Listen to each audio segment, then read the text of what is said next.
Within this video, I'm revealing the 8 Pokemon cards to look out for within the market right now. Though before I go over this list, I am gifting this PSA 10 Gem Mint Japanese Pikachu pre-order promo. Now this gift is available worldwide, and to know if you won, just look out for the lucky Charmander eating an ice cream emoji. If I reply to your comment and I add that emoji, then congratulations because you've won this card. And I always pin the winning comment when it's been selected, so you don't need to trawl through like hundreds of comments. Now also, if it is your first time on this channel, please feel free to subscribe. My name's Phil and I cover Pokemon investing and Pokemon collecting related content. And yes, can you believe it or not, I am wearing my singlet today because every time I don't wear the singlet, everyone just comments, when's Singlet Phil coming back? Well, you got what you asked for. But I did actually get a private message recently when I was making this and it goes, hey Phil, I see you always wear these singlets in your videos. Here is my bicep workout. I think you could use it. Well, thank you for the lovely confidence boost, but nonetheless, let's get into this right now. Now, Pokemon cards are absolutely booming out of control, and there's a lot of media surrounding them at the moment, right? And more than that, there's actually a lot of odd problems that we've never seen before. Now, I've been collecting Pokemon cards for a very long time, and I mean,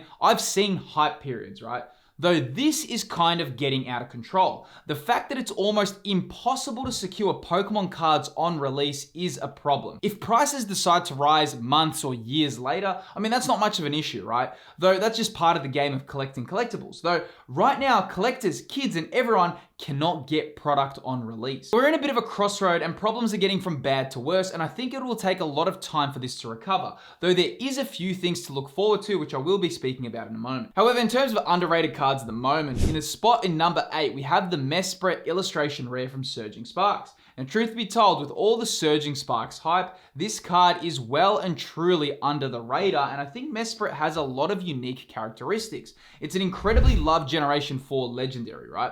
And while it's not as popular as some of the other super popular legendaries, right, it still has a place within Pokemon's history, and I also think with Surging Sparks becoming ridiculously hard to find and having ridiculously difficult pull rates, this card has done exceptionally well with hiding under the radar for such a long time. I'm actually very confident that we're going to see more and more Surging Sparks throughout 2025, though for the time being, it's definitely hanging under the radar, and I'm personally pretty excited to see where this card will end up, especially since the other ones like Uxie and Azelf haven't really had much representation within the TCG. So definitely keep an eye out for this one. Now, in spot number 7, we have the 3 legendary beast Pokemon from Crown Zenith. Yes, this includes Raikou, Entei, and Suicune. Now, truth be told, even though these have had some slight price changes recently, I still think that they are very under the radar.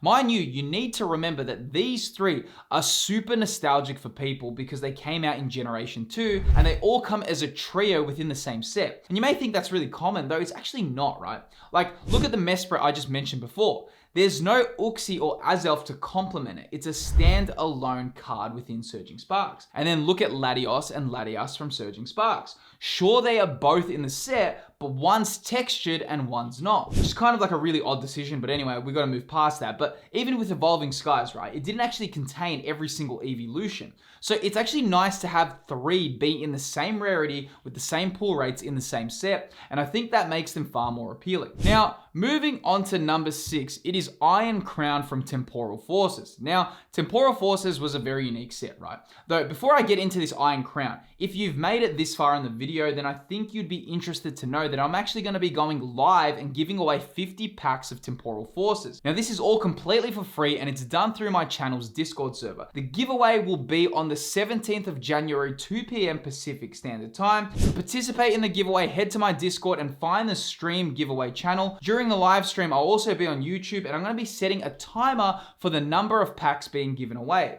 When the timer ends, the giveaway bot will pick a winner, and then I'm going to open the packs live, and I'm going to send the best hits from the pack directly to you. Because this is open internationally, you will only be getting the hits from the pack, so all the chase cards and reverse holos, though to save on shipping costs, I won't be setting the bulk, and that allows this to be open internationally. So join my Discord using the link in the video description and get ready for an awesome time to hang out, and I really hope to see you there, right? Now, Iron Crown is one of my favorite SIRs, and this was once the top chase card of the entire Scarlet and Violet era, though that kind of feels like a very long time ago now. Now, it probably feels a little bit weird, right? Calling this card underrated, as it was a top chase card, you know, when the Scarlet and Violet era kind of released, though I think it has actually fallen into that category as Scarlet and Violet has taken form. You need to remember, right? When this card released, it was competing with a very small pool of cards. It was a real standout upon coming out. However, as the generation has continued, we now have the Greninja SIR, the Pikachu SIR, the Latias, the Prismatic Evolutions cards, and there's just so much happening, and the Iron Crown has been very overshadowed by so many amazing cards. So I actually get very nostalgic when I think of it, because this was definitely one of the more unique cards of the Scarlet and Violet era. But who knows, maybe someone can even win this card on the Temporal Forces giveaway, along with any of the other amazing special illustration rares from Temporal Forces. Though, nonetheless, this is an amazing special illustration rare, and I think this can compete with the other big cards, though it just needs its time to shine, and I think 2025 may be an interesting time for this card in particular. Now, sitting at spot number 5, it is the Pecharunt Pokemon Center exclusive promo from Shrouded Fable. So, Pokemon Center exclusive cards are always winners, right? There's no denying it. They are just so highly desired and loved. I mean, everyone who collects just adores Pokemon Center exclusives because, you know, of the rarity and how difficult they are to obtain, and along with the fact that the Pokemon Center exclusive ETBs are just really hard to find, right? Now, yes, there's no denying it that this is one of the promos from one of the most disliked sets of last year. Shrouded Fable really wasn't anyone's favorite set, and a lot of people skipped it entirely as it just didn't tick a lot of those boxes that collectors liked.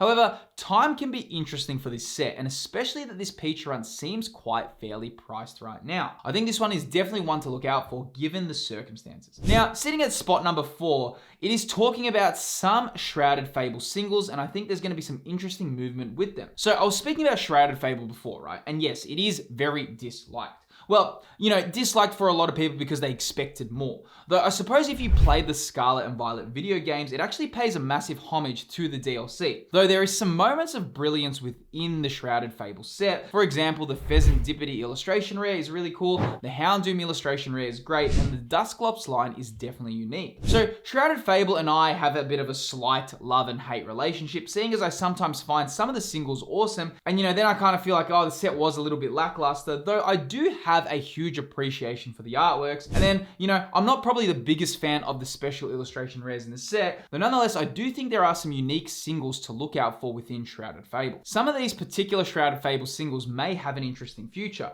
because it does have a huge connection to the first wave DLC, and I think we can all be surprised as the years go on. Don't forget, it's very unlikely that this era will be revisited in the TCG for a very long time, so kind of now's your opportunity for that, right? Now, sitting at number 3, we have Twilight Masquerade. Now, we're coming up to a year old for Twilight Masquerade very soon, and the longer the time passes, the more this set gets interesting. I do feel there's a lot of interesting cards within the set, and you do have the Infernape, the Greninja, the Eevee. I mean, the set is pretty stacked, and I feel as time goes on, more and more people are going to be drawn to the set. Now, it's funny how perspectives can change, right? But I feel one thing a lot of people forget is that it does contain the Eevee and Greninja within the set.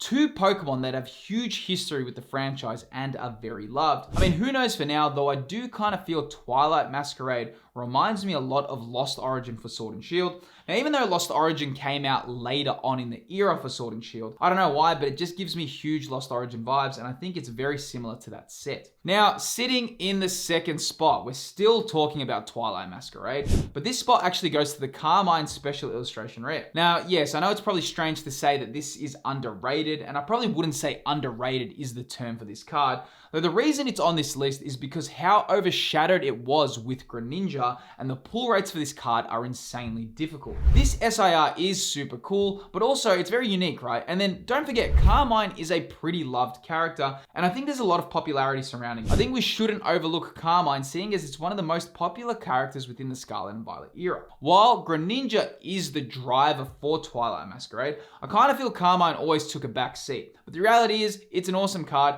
Even though it's one of the more expensive cards from Twilight Masquerade, it's definitely been overshadowed, and I kind of even feel that Eevee has taken a lot of the spotlight from Twilight Masquerade. And when you think of Twilight Masquerade, I think Carmine comes a little bit after Eevee and Greninja. But give it enough time and I think this may change. Now, sitting in the top spot for the most underrated right now is Supercharged Breaker. I mean, this set is easily available, and I think Terastal Festival took so much of the spotlight from this set and it was kind of forgotten about. But I do think we need to remember that Supercharged Breaker does contain the Pikachu SAR, which is one of the most popular cards within the Scarlet and Violet era, and I feel it's been massively overlooked. Not only that, but Surging Sparks, which is the English equivalent, is getting incredibly difficult to find, and almost no one can get their hands on product. So it does feel that Supercharged Breaker is a great option for those who still want to experience the set, albeit at a cheaper rate. Even though it is one half of Surging Sparks, you do get some of the best cards from Surging Sparks within Supercharged Breaker. Though a lot of the cards chosen today were my own opinion. However, if you did enjoy this list, I did make a video of another top 10 Pokemon cards to look out for within 2025 right here. Within this video, I look over what I feel are the best Pokemon cards within 2025. If you enjoyed this video and made it this far, definitely feel free to click the video that's appearing on screen and I'll see you there.